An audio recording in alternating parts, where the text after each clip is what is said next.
K R. മീരയുടെ കഥകൾ. വ്യക്തിപരമായ പൂച്ച. ക്യാമ്പിൻ്റെ ചില്ലുവാതിൽ തുറന്ന് അവൾ വരുന്നത് കണ്ടപ്പോൾ അയാളുടെ ഹൃദയം വിറച്ചു. വാതിൽ തുറന്നു പിടിച്ച് അകത്ത് കയറാതെ അവൾ ഒരു നിമിഷം നിന്നു. പൂച്ചക്കണ്ണുകൾ ചിമ്മിയടച്ച് അയാളെ നോക്കി. അവളിൽ നിന്ന് പൂച്ച പതുപതുത്ത 4 കാലുകളിൽ നടന്നിറങ്ങി. "എന്നെ ഒന്ന് സ്നേഹിക്കൂ" എന്ന നിശബ്ദമായ നിലവിളിയോടെ വാൽ ഉയർത്തിപ്പിടിച്ച് കണ്ണുകൾ ഒരു വേളയിലെന്ന പോലെ ചിമ്മി അത് അയാളുടെ നേരെ നടന്നു വന്നു.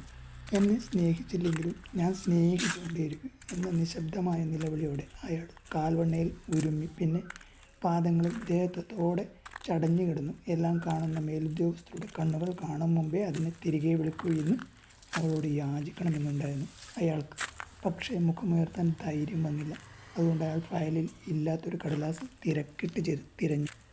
കടലാസുകൾ അയാളുടെ ഇടതുവശത്തിരിക്കുന്ന എം.ഡിയുടെ ഫയലിലോ എം.ഡിയുടെ ഇടതുവശത്തിരിക്കുന്ന ജി.എമ്മിൻ്റെ ഫയലിലോ ആയിരുന്നു അവ. അയാൾ പലയാവർത്തി വായിച്ചതാണ്. 2 കുറ്റങ്ങൾ. 1, ജോലിയിൽ വീഴ്ച വരുത്തി. തിരുവനന്തപുരത്ത് ഫീൽഡ് വർക്കിന് പോകുന്നെന്ന് പറഞ്ഞ് കോഴിക്കോട്ടേക്ക് പോയി. 2, അസാൻമാർഗിക പ്രവർത്തനം. പോലീസ് റെയ്ഡിൽ പിടിക്കപ്പെടുക വഴി സ്ഥാപനത്തിന് കളങ്കമുണ്ടാക്കി. "എക്സ്ക്യൂസ് മീ" അവൾ സ്നേഹത്തോട് ചോദിക്കുന്നത് അയാൾ കേട്ടു. "May I come in sir?"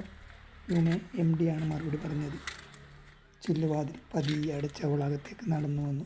ഇടം കണ്ണിട്ട് നോക്കിയപ്പോൾ കണ്ടു. വെളുപ്പിൽ കറുത്ത ചതുരങ്ങളുള്ള സാരിയും വെളുത്ത